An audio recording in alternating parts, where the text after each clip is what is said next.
পঞ্চগড়ে শিশুর মরদেহ মিলল পরিত্যক্ত বাথরুমে। পঞ্চগড়ের তেঁতুলিয়া উপজেলার ৫ নং বুড়াবুড়ি ইউনিয়নে পরিত্যক্ত ভবনের বাথরুম থেকে ৬ বছর বয়সী এক শিশুর মরদেহ উদ্ধার করেছে পুলিশ।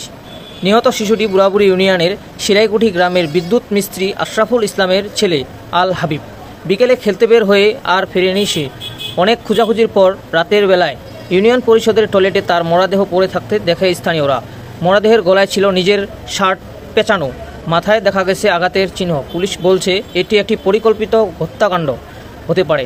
ইউপি চেয়ারম্যান ও তেঁতুলিয়া থানা পুলিশ ঘটনাস্থল পরিদর্শন করেছেন।